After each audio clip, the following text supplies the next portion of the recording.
Hello, everyone, and welcome to the Disability and Philanthropy Forum Disability Equity Series. My name is Sandy Ho, and I'm the new Executive Director of the Disability and Philanthropy Forum. I use she, her pronouns. And today I'm coming to you all from the unceded land of the Massachusetts, Pawtucket, and Namkiag, also known as Boston. As part of our accessibility commitment and practice, our panelists and I will each provide an audio description of ourselves. I'm an Asian American woman with short, dark, wavy hair, and I'm wearing a button-up blue denim shirt. And my background is is blurred on Zoom. Today, my access needs are met with the support of card captioning.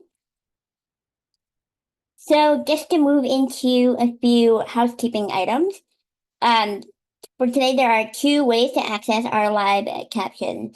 You can use the CC button that's at the bottom of your screen, or to access the captions in a separate window, you're also welcome to use the link in the external caption viewer that will be available in the chat.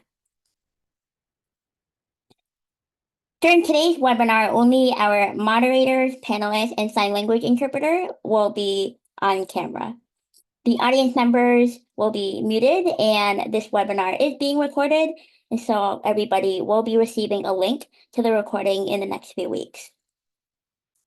Although we will be using the chat to share links with folks, it will not be available to audience members. So if you are interested in submitting a question to our panelists, we ask that you please use the Q&A button that's at the bottom of your screen to share any question during today's session. Our panelists will do their best to integrate your question into the discussion as they come in, and we will also be making time at the end for Q&A. If the Q&A button is inaccessible to you, feel free to email your question directly to communications@disabilityphilanthropy.org. I'm so excited for today's topic around pride, joy, and vision for the future. And it is my absolute delight to now introduce Kristy Trautmann, Executive Director of FISA Foundation. Kristy is joined on the panel by two disabled artists, creatives, and leaders, Jen White-Johnson, who's an artist, activist, and designer, an educator, and Naomi Ortiz, who's a poet, writer, and visual artist. You can learn more about our panelists today from their bios that are linked in the chat. With that said, Kristy, take it away. Thank you so much, Sandy, for that. My name is Kristy Trautmann. My pronouns are she and her. I'm a white lesbian woman. I have short gray hair. I'm wearing glasses and a green blazer, and I'm using a Zoom background of a wonderful collection of books, which makes me very happy. My access needs are met by the wonderful support of the forum staff working behind the scenes on this webinar. I am speaking to you today from Pittsburgh, Pennsylvania, which is unceded ancestral land of the Monongahela, Shawnee, and Haudenosaunee people. As Sandy said, I'm Executive Director of FISA Foundation, which is a health conversion foundation focused on equity and justice related to disability and gender and race. I'm very proud to participate in the Disability Philanthropy Forum and work with other funders to advance disability inclusion, rights, and justice. And I am so honored to moderate today's session on disability pride, joy, and visions for the future. So with that, I invite you to settle in for this program. Maybe close the other tabs you have open on your screen. Take a deep breath. Maybe roll your shoulders or your head, whatever you need to feel really present today, because we are blessed to spend time with our panelists, two talented and renowned artists, writers, educators, and activists, Jen White-Johnson and Naomi Ortiz. Welcome, Jen and Naomi. There is so much I admire and could lift up about your work, your values, your accomplishments, but we agreed that we don't want to spend our limited time today with me reading your formal bios, which are linked in the chat. I also wanted to mention and call out that both of you have such beautiful, juicy, interesting websites to explore that include examples of your creative work, and I hope others will explore those as well. So instead, I'll invite you to introduce yourselves briefly. Jen, let's start with you, followed by Naomi.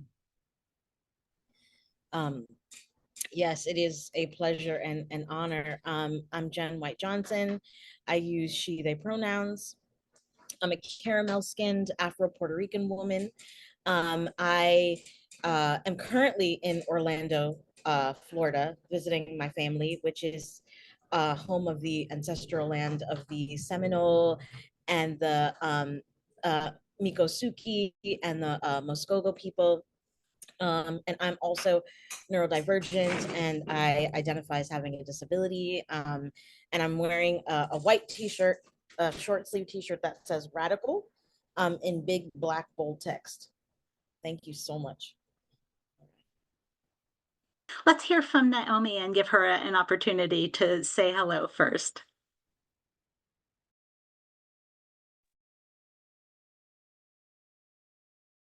Hello, everyone. My name is Naomi Ortiz. I use they, and I'm okay with she pronouns.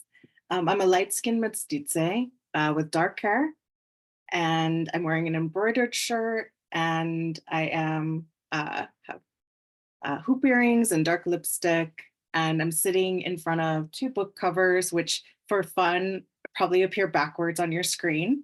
One is Sustaining Spirit, Self-Care for Social Justice, with a woman meditating, holding a flower, and the other is Rituals for Climate Change, a Crip Struggle for Eco-Justice, which has some artwork that we'll look at later. I am joining you from Tucson, which is the current and ancestral lands of the A'atum and the contemporary settlement of the Yeome, the Pasquayaqui tribe of Arizona. This region is also part of the Sonoran Desert. I honor the land and the sky and the practices of listening. And I learned a lot about disability joy from the plants and soil and animals of this place. Thank you. Thank you so much.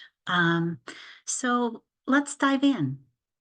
As Sandy said, July is Disability Pride Month, and we celebrate the history of the disability civil rights movement and recommit to working towards a future that's aligned with the liberatory practices and tenets of disability justice. One bit of wisdom that I keep on a tattered Post-it note on my bulletin board goes like this: the process we use to create change becomes the change we create. I'll say that again. The process we use to create change becomes the change we create. To me, this speaks to the importance of intentionality in how we're planting our seeds. It is hard to build a free, equitable, just, and inclusive future from a place of fear and exhaustion and survival mode. We need joyful expression to be part of the fabric that we're weaving together of our future. We had such a rich conversation. Jen and Naomi shared a lot in preparation for today. And so I want to start by asking each of you to share a little about your creative work and talk about your experience and expression of disability pride and joy. Jen, do you want to go first? Sure. Yeah, I think that disability pride is something that that I'm still learning to practice every day, you know, especially when we're in spaces that are so oppressive, especially against, you know, Black and Latina disabled women and non-binary folks, and where we're still, you know, expected to comply and adapt to so many different oppressive structures. And so I feel like pride, disability pride specifically, is a space where we can definitely be our authentic selves, especially, you know, when it's still legal to like pay disabled folks sub minimum wages, and we're still not getting equitable treatment within the classroom, within community spaces, within university institutions, and where we're very much expected, like I said, to comply to these ableist, discriminatory norms. And so I feel like pride is such a beautiful thing to uplift, and to hold space for. And and I'm here just really representing like the neurodivergent community and the disabled community, especially since I wasn't always necessarily encouraged when I was little to like even identify as neurodivergent or having a disability. And it wasn't until much later, into adulthood and then into mothering, that I felt like I really need to hold space for these really beautiful moments of authenticity, especially since I have an autistic son. And he's here in the background. You may hear him a little bit shuffling around in the background. So excuse me for that extra a little bit of noise. But so yeah, I feel like this opportunity in itself is a moment of pride for me, of disability pride for me. I love that, Jen. Do you want to have the slides up so you can talk some about your work? Yeah, and so yeah, me and Naomi, we have some really beautiful art that we're going to share with you, and because we're both very visual people, and we knew that we really couldn't come into this space without making sure that we brought some of our own disability pride and visual joy. And so the slide that you see here up on the screen is me at 8 years old in Silver Spring, Maryland. And I had shared earlier that when I was younger, autism and ADHD looked very differently in little Black girls. And so I wasn't necessarily targeted or necessarily looked at as being someone who may have like high support needs, because I was masking a lot. I was really just looking for self-validation, and I was always very agreeable, but in essence I wish that I could hold space to kind of be like rambunctious and a little wild, but I always felt like I had to be shushed, and I had to be quieted.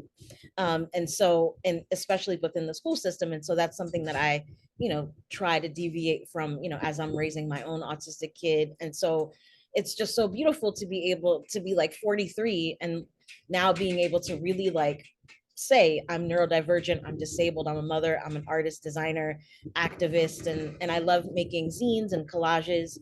And so these next few slides are going to take you a bit into my world. So yeah, so that's little 8-year-old me on screen. I have like these little pigtails and wearing a red dress. And so one of the statistics that it's really important to point out, and myself and Naomi, we're really gonna talk a lot about what it's like to be Native American, to be Latina, to be Black, and to experience like those very discriminatory practices. And it's really important that you understand like what frames our work, because there is a legitimate war that continues to be held against Black disabled women, women of color, Latina women, and then also like non-binary folks that are still like looking to have their identities affirmed. And so the statistic that you see on screen here, it says in white bold text, it says that Black disabled women and girls experience economic insecurity at higher rates, often due to job loss, sub-minimum wages as low as $2.13 per hour, for folks who are disabled and who are trying to work and who are looking for that equitable treatment. And so there's like a serious issue when it comes to reduced pay that's caused by those barriers. And so often as artists, because we don't necessarily want to deal with capitalistic norms and societal norms and this kind of like clinical model of disability, like as artists we're often really trying to like define like our own sense of purpose, right? Like our own sense of vision, because we know that we have to kind of be the brunt of like our income, whether it's like our art, whether it's like our writings, whether it's like our journalism, whether it's like the community work that we're doing or events like this is really like what we love to do, because we know that if we were working in mainstream or in corporate America, we would really be denied the opportunity to like practice, like what makes us unique and what makes us joyful and authentic. The next slide, I dive in a little bit more into, I was talking about how I suppressed a lot of my own neurodivergency when I was little. And, in high school and early college, I knew that, I was different, and I knew that, that I was always seeking like love and joy, but I never really knew how to ask for it, because I really didn't express it in ways that other people express like their wants and their needs. And so autistic joy as an act of resistance is me literally like just reclaiming and me wanting to like really affirm the stories that I wasn't really able to, that I felt comfortable to tell when I was little. And so what you see here on the screen is a photo zine. Since I love graphic design, I love photography, and I love being able to use zine making and photo book making as a space for cultural storytelling, and using like storytelling as a voice for autistic advocacy and activism. And so in 2018, I was able to publish my first photo zine entitled Knox Rocks.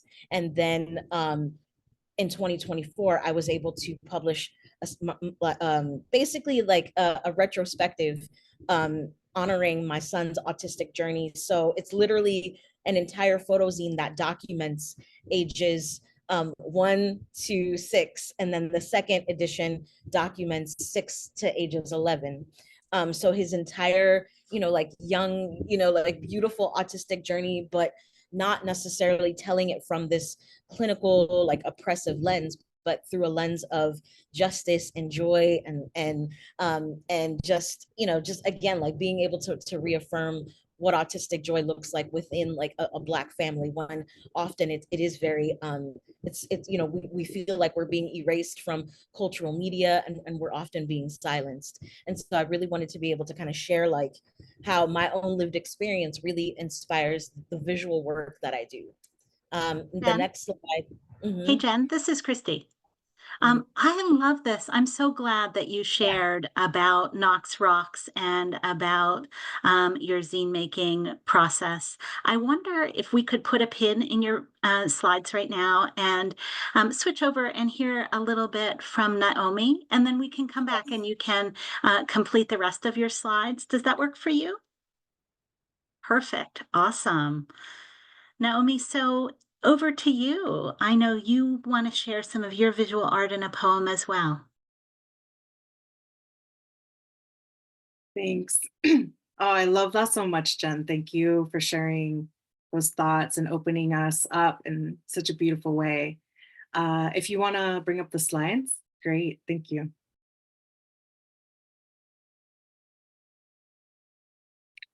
So one of the things for me that is very important is questions. And oftentimes I feel like my art really is an exploration of questions that I have in the world. Just trying to understand things better and trying to connect to the world in a deeper, more authentic way, in a more joyful way. One of the questions I had several years ago was around this concept of joy, and how do we learn about joy? What does joy really look like in real life?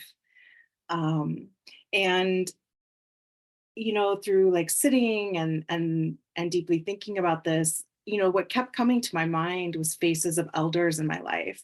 Elders, disabled elders that I've had a privilege of connecting to, elders in my cultural communities. And so, what came out is this poem that talks a little bit, and I feel like kind of weaves in different things people have actually said and or demonstrated to me just by the ways that they share their lives.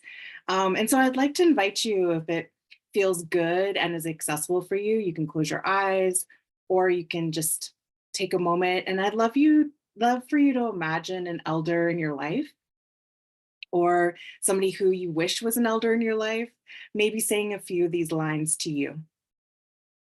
And this piece is called Majestic, Disabled, Queer People of Color Elders Instruct How to Dance in the Struggle.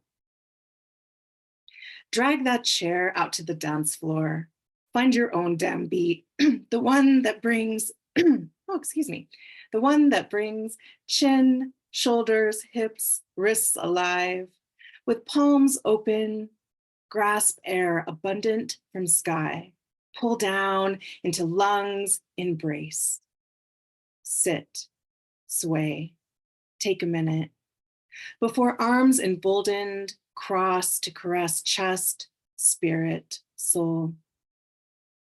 The lyrics might steam with desire, cumbia with done me wrong, but what they really say is when there is struggle, there must also be a tending of joy. How do we tend joy? There is no secret. You can't, with just the power of your mind, actually will things to change. Yet every ancestor who came before seasoned that shoulder pump and jet with optimism. Fingers will always trace where you end and the world begins. The mistake is to not understand movement, is sensuous love, exalted joy, a return to the singular pain of being alive. Movement smells like salty sweat sobaco, the cataclysmic sulfur of creation. Blessed juniper smoke, drenching space from bundle lit. Girl, you can't pound the floor with a clenched jaw. You gotta open that mouth to sing, to determine the taste, to chew up and spit out, digest truth through body to soil. It all goes back to the soil. With those hands waving up, reach out, touch what lives at your side, your other side. Shimmy weight from hip to balance, constitute ground. Own those spasmic, rhythmic vibrations to unearth the foundation underneath which was tolerated before. Destabilize the unexpected. Endure surprise, the soft punch to the gut. Pause in the middle of everything. Rest. Then return fist to center, rib cage, breasts. Twirl heart knead between fingers, wrist rotate to catch the stem, pull it towards the light. With a swing, thrust, release. Thank you. And if we can go back, I just want to do a visual description. These are some of the paintings that come forward in my work. This first piece is called Mending. And I'll just make a comment about this poem. This piece was actually selected by a dance company. And I think this is cool. Like, one of my favorite things is when artists, with consent, of course, make art from other people's art, you know, like where it's a collaborative, or sometimes not collaborative, but with permission, you know, built upon. A dance company selected this poem and a few other poems, and they choreographed a dance to it, they filmed it, and it became this very cool installation that they showed at museums all around the world. Sid Perlman Dance is the company that did this. So it was just really fun to see work built on in that way. So this piece is called Mending.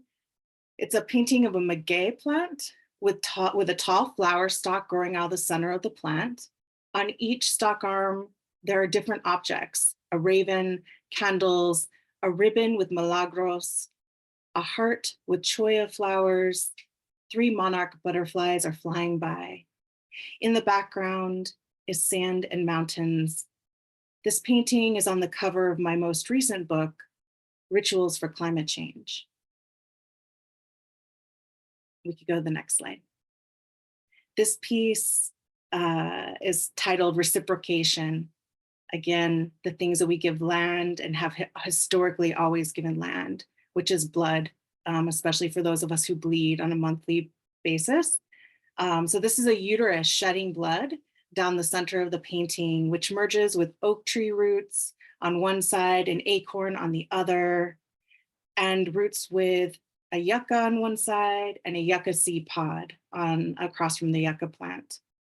It gathers at the bottom in a pool to soak into the soil. And the last slide.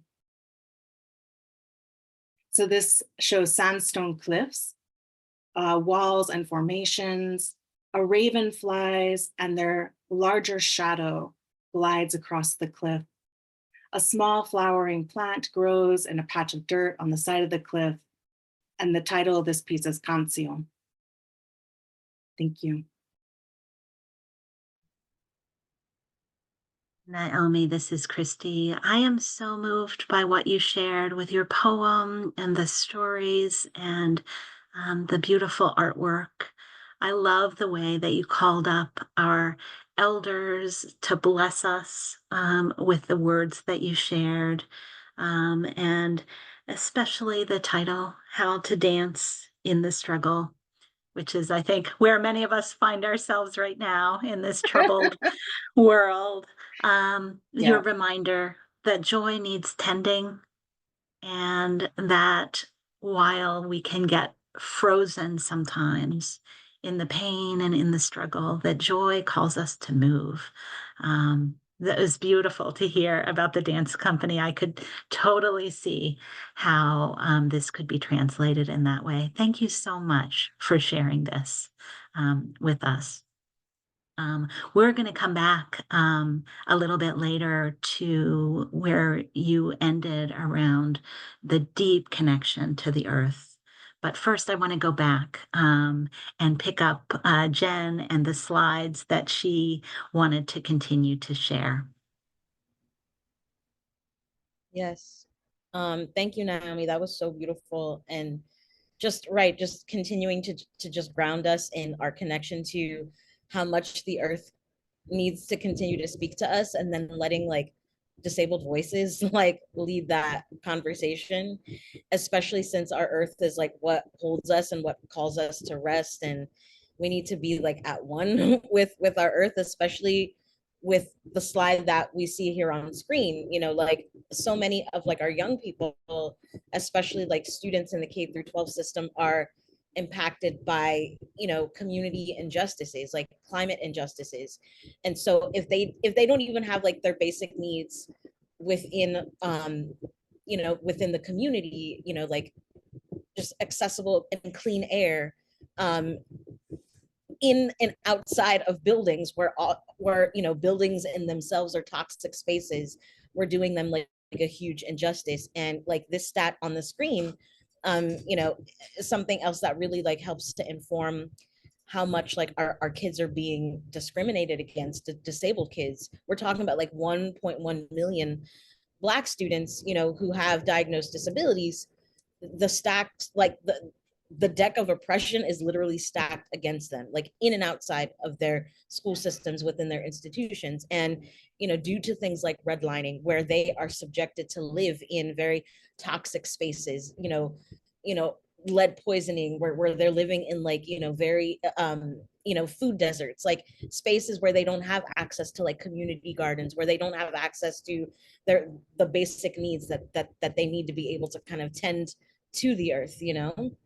And what ends up happening to like a lot of these communities of color is that, you know, we're undersourced, we're underfunded, and the school system isn't always necessarily playing like a really good part to make sure that our kids are being taken care of, and even like, you know, their families. And there's like a shortage of like special educators.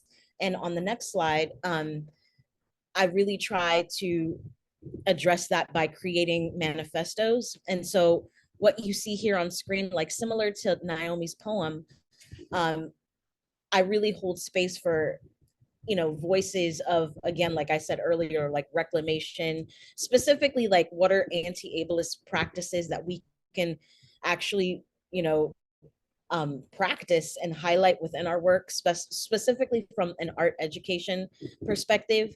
And so this, what you see here up on screen is like a yellow, bold colored poster design that says the words the Anti-Ableist Art Educators Manifesto, and it has 9 principles.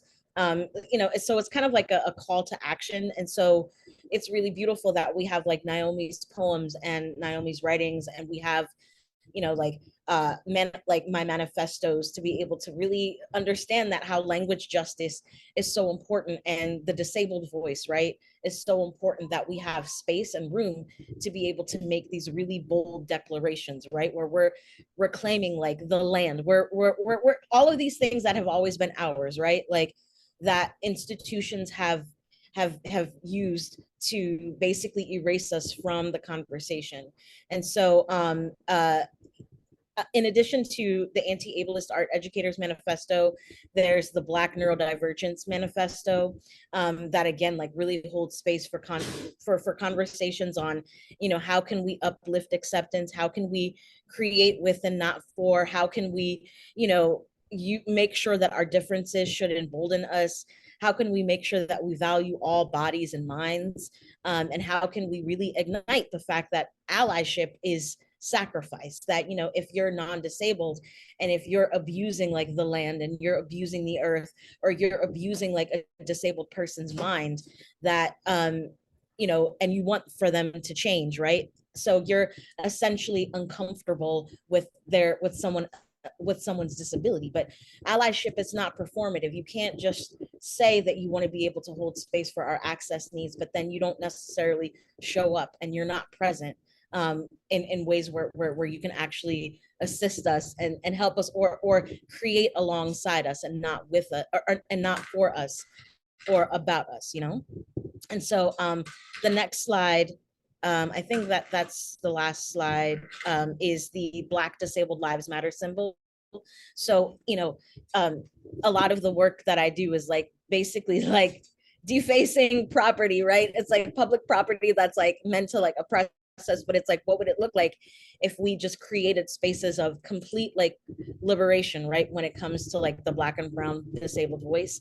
And so in 2020, as a response to everything that was happening, with Breonna Taylor, George Floyd, Elijah McClain, so many voices that have been silenced due to just ableist oppression, and just straight up like racism, it was time to create a symbol that really held space for how we need to be able to proclaim that our lives, not just one kind of body or one kind of mind matters, but we all, like Black queer lives, Black disabled lives, Black trans lives, like Latino lives, like Native lives, like we all really need to be able to be given that space to be the leaders that we've always been.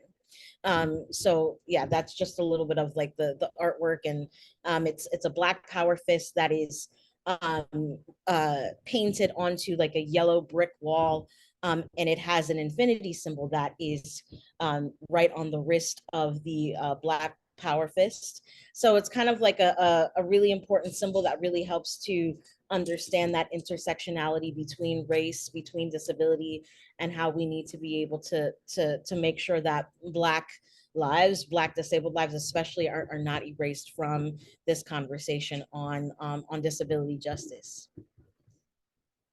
And I think that's the last slide, because I want to be able to get into the Q&A and just more fun stuff. Yeah.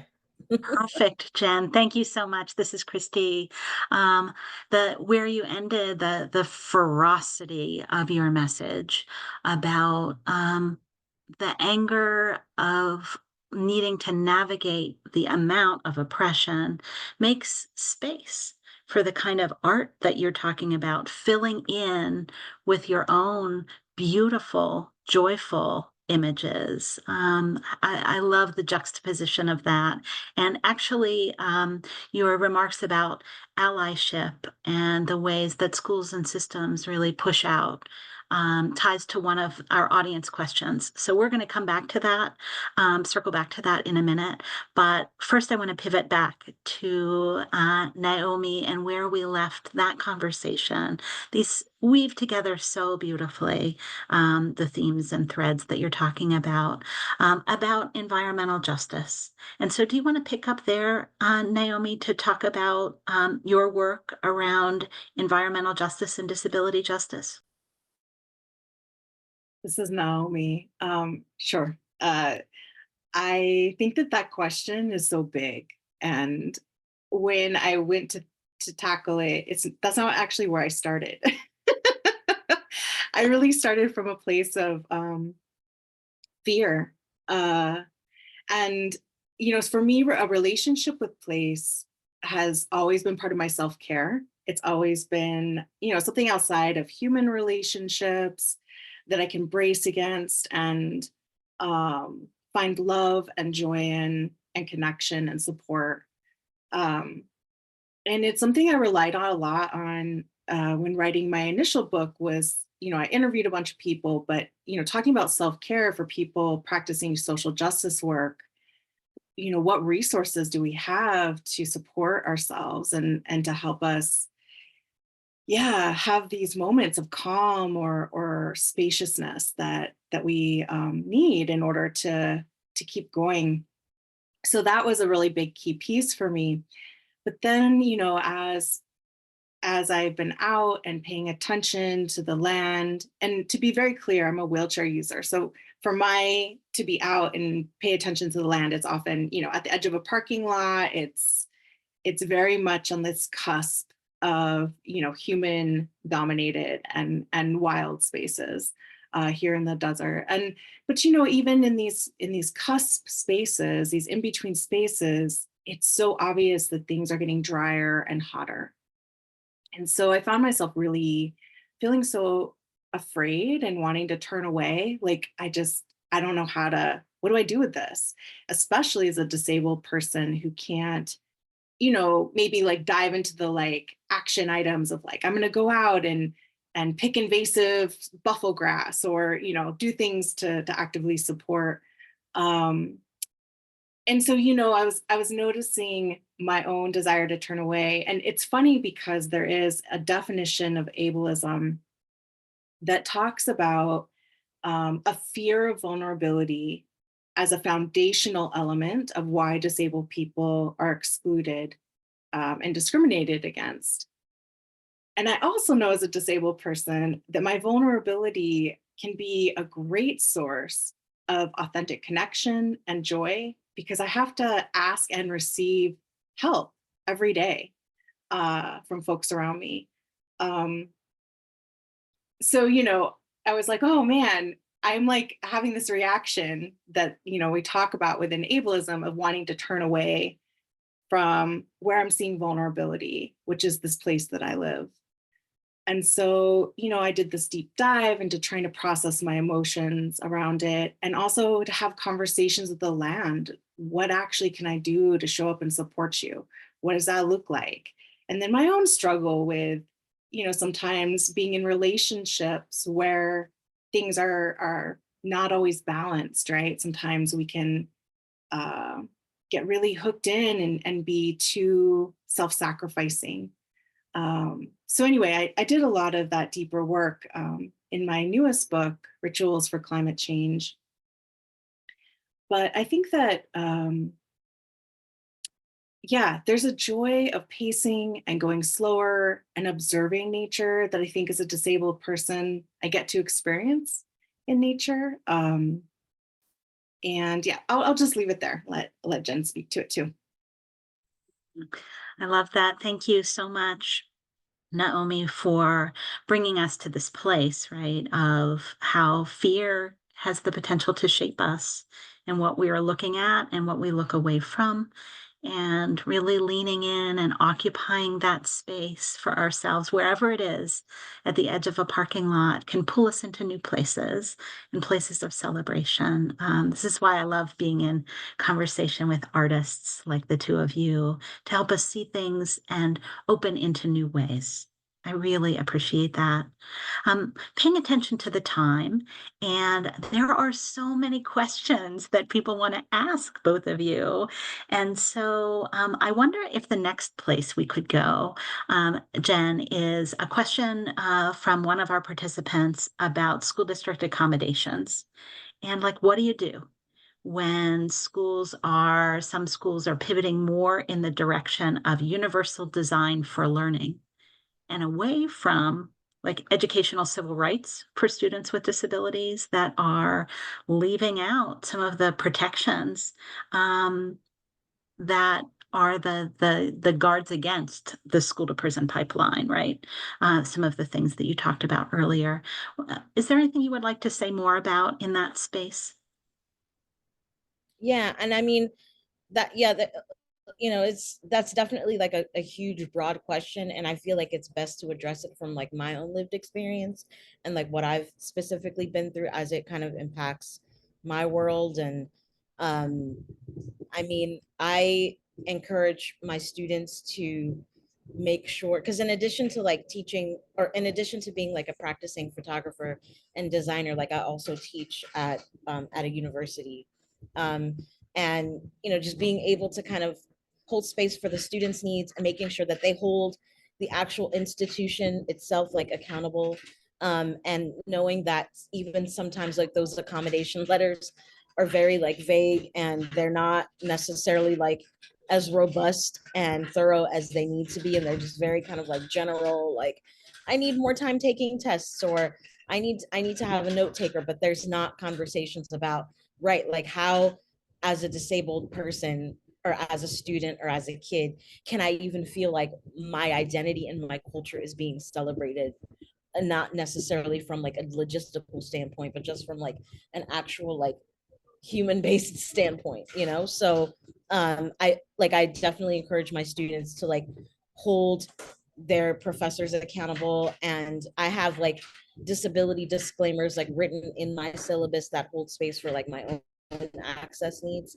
And from day one, like I always tell students like, hey, like I have ADHD and I wasn't always comfortable disclosing it, but just know that you can feel comfortable disclosing it in the classroom setting. And so it's really interesting how I've worked within the university space for like 10 plus years, teaching at a historically Black college and university, where often students were misdiagnosed or they were never diagnosed, and they've had to spend the majority of their lives, being like feeling ashamed of their disabilities, or thinking that their autism was like a label and not necessarily like a full-blown like diagnosis that should be like celebrated and should be like accepted. And then with my son having to advocate for his own like one-on-one aid and additional adult support within like the K through 12 system, and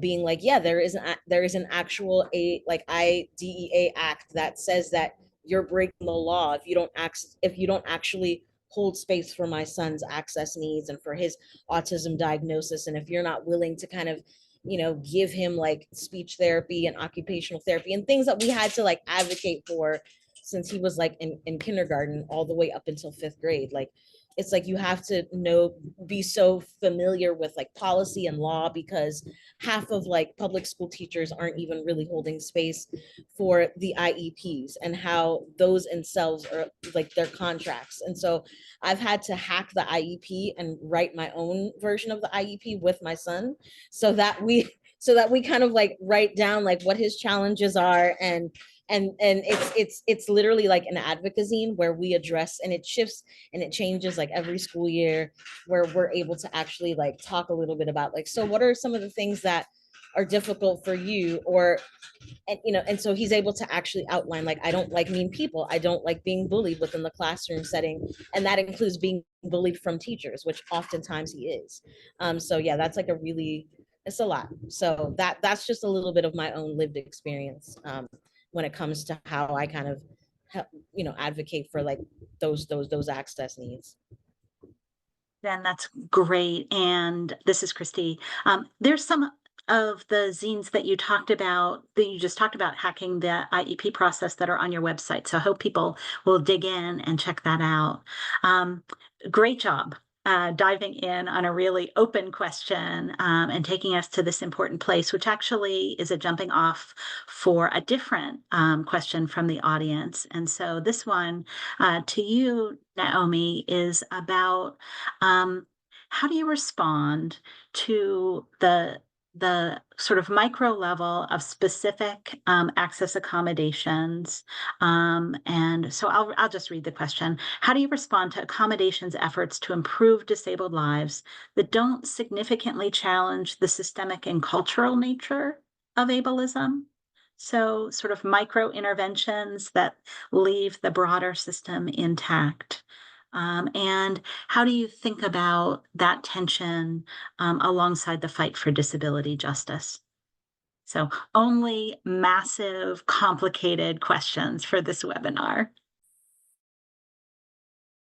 This is Naomi. I think that, yeah, that's such a challenge. And, it goes back, I think, to some of what Jen was saying for young folks is that so I grew up being kind of obviously targeted as disabled, being physically disabled. And so everything I learned in systems when I was a child was about how to appear the least disabled as possible. And that it was like my responsibility. If I wasn't included or if I was being made fun of in schools, then it was my responsibility to somehow figure out how to overcome who I am and, be part of, blend in somehow magically, which of course doesn't work, right? And before I, launched into writing and visual art full-time, I ran a national youth-run disability activist organization. And so one of the things that I found with the young people that I was working with too is like, so many of us are taught this in our systems. So then that's for us, like that first level of like just advocating for our own basic needs feels so radical because we are always taught that it's our responsibility to somehow adapt to this non-disabled world. And so to shift that on a big scale, it was a lot about supporting myself, supporting young people that I was working with to know their own power and the power of disability community. And we did that through disability culture. And learning and connecting to disability culture is, yes, it's sharing stories about, discrimination and fights and things like that, but it's also disability humor. It is also, how we move through the world interdependently. These parts are so huge, and we can have such different kinds of disabilities and relate so hard to other people's experiences. I can laugh at something that, I have a good friend who's blind, and we were joking the other day about something, and like both of us can laugh about that because we're both disabled and we understand that, we both have these experiences that we can sort of like push fun at because we have to laugh at it. And that builds community and that builds strength. Here in Tucson, we've had our very first Disability Pride Day as a city, and we're coming up on our third year. And that's been so huge because disabled folks are so segregated on a day-to-day basis. So I think in answering the question is like moving from these like individual access needs, which to give disabled folks credit takes a lot of work, to this idea of systematic change. That's an investment in disability culture and pride and joy and the things that we're talking about today, because we need that reserve. We need to get in touch with our own power and the power of disability community. What a beautiful answer that weaves together all of that and really pushes back on kind of a toxic culture that we have about independence and isolation and bootstraps and all of that, to really be about connection and interdependence and celebration of all of that. So just a couple of last questions. We're drawing already close to the end of our hour. There are a number of people in the community that you're building just in this webinar who want to know about next steps. And can either of you offer just one potential next step for people who are looking to move forward around disability justice? Do you have one recommendation? Yeah, and just jumping off from what Naomi was saying, was that, and something that I pointed out too, that we have to remember that it's like a cultural conversation, and that if we don't necessarily feel like our souls are being uplifted and our culture is being uplifted, then then we're going to feel siloed, and we're going to feel like erased and even co-opted, in terms of like people like taking our ideas or our definitions of what collective liberation looks like. So oftentimes, like, what you'll see is, like folks like myself, like Naomi, like building like our own like cultural justice, like disability cultural justice spaces. So whether we're writing or whether we're creating visual art, to me, like that's the future. Like, there are disabled people in the future, in terms of our thoughts, like the access that we're creating for our community. So like, we are the future. We're defining that. We're writing that future, because we're like Alice Wong says, like, we are the disabled oracles, So it's like, find your community. We're building that community. Like, we are the community, and we welcome you into our community. So I feel like that's the next steps. It's like, how can we continue to just be in that community? Because like, I feel like, a lot of disabled folks, they feel, hey, like, why am I in this alone? Like, why do I always feel like I'm the one that's like advocating so much? Like, where is all of the solidarity? But the solidarity exists, but it just exists within like these really powerful like micro like communities that we've built. So whether it's in Tucson, whether it's in Baltimore, whether it's in DC, there's so many beautiful spaces that where you can find like, what's like the political conversations that are being held within like your disability community, who's writing about this, how can I follow that writer, like, is there like an event that's happening in my area, or is there like a Zoom talk that I can attend? Like, that to me, like, that's like a really beautiful space to be able to like, make sure that you're connected. So the future is just making sure that you can stay connected or build, or what spaces of connection are you willing to build, So beautiful. And, it's putting markers out in the world to be able to find each other, right? It's the art, it's the shared language, it's the symbols that allow community to really be built across distance and time, and as people are able. This sort of also leads into another question from the audience about how do you balance doing kind of the drudge work of activism with the need and the, needing to make space for art. And so, Naomi, I'll give that one to you. And then I'm going to circle back, and just with our last couple of minutes, our audience is philanthropy. And so you can both be thinking about that. What's your message to funders in this space? But Naomi, do you want to talk about sort of drudgery and art and making room and making time and leaving evidence? Is there a secret I missed somewhere about how to do that?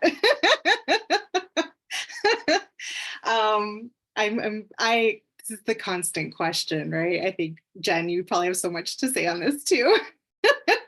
But yeah, I think, one of the things I think is really radical that I'm trying to practice, and that actually I'm going to offer as a challenge to everybody who is on this webinar, is, what does it mean to build a relationship with our own capacity? It's really hard, whether it's being an artist and having to hustle a lot and do your own work of like doing the work, showing the work, sharing the work, somehow finding funding for the work, to, being a director of an organization, and the myriad of responsibilities that are with that, all of this world functions in a way that we pretend that we don't have limits. And I think one of the most radical things we can do is, yeah, we may not be able to respect our limits, 100% of the time. But if we have a relationship with understanding what our capacity is, what we can do on a daily basis and not be like completely dead to the world at the end of the day, that's a really, really important part of how we build a future together. Because, I mean, how are we going to understand the limits of the world we live in, the places that we live in, if we don't understand or respect those limits within ourselves?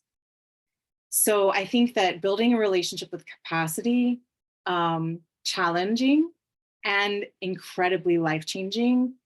Again, it's like, then we build in more grace too, to respect those limits with the people and the places around us. That was incredibly powerful. You should write that down. I wrote it down for me. But something that I think we all just struggle so hard against, that myth that there's infinite possibility and productivity. So really, really appreciate that and take that to heart. So Jen, 1 minute. What is your message to philanthropy? What do you want to say to funders in this space? Yeah, I mean, everything, I feel like rewatched this entire webinar. um, we were able to touch on so many, beautiful just narratives and stories and our lived experiences, and that we're scholars, we're advocates. So I feel like there's so many different beautiful things that we can contribute to the space. We're like I said, like we're coming into this conversation on how do we be the change and create the change, and yeah all yeah.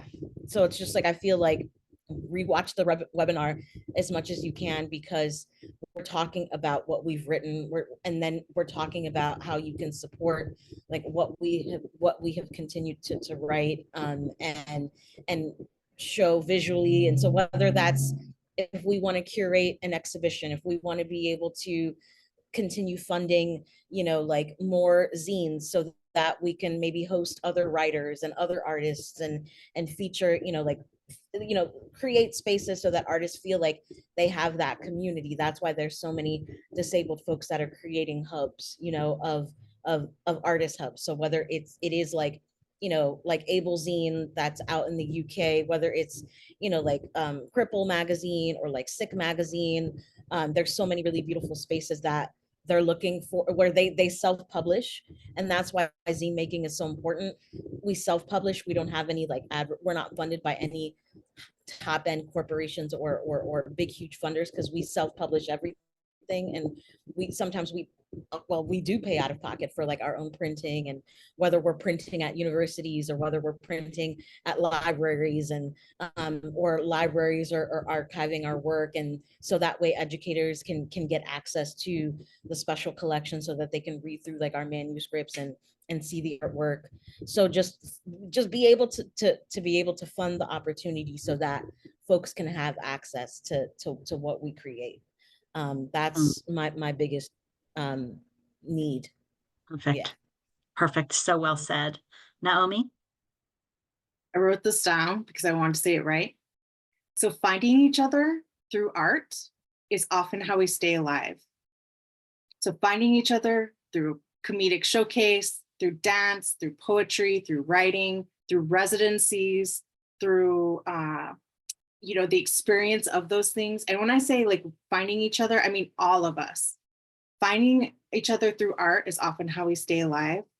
And hearing these stories, we deserve experiences of contentment and joy, but those are really difficult to cultivate. Even if you have the most privilege in the world, if you were taught the way to be accepted and loved is to somehow overcome and change who you are. Creativity and community give us a place to practice asking hard questions, to explore many ways of living in the world, things like desire, and to like understand and delve deeper into the ways we thrive and grow. Oh, perfectly said. Thank you. And what a beautiful place to end. Thank you so much, Naomi and Jen. Thank you for all that was shared today, and all of the work that you do. I'm only sorry that this webinar is not going on for another 6 hours, because I would continue to be riveted by all that you have to say. But Sandy said no. And so we need to end here. Thank you with a full heart. So back to you, Sandy, to close us out.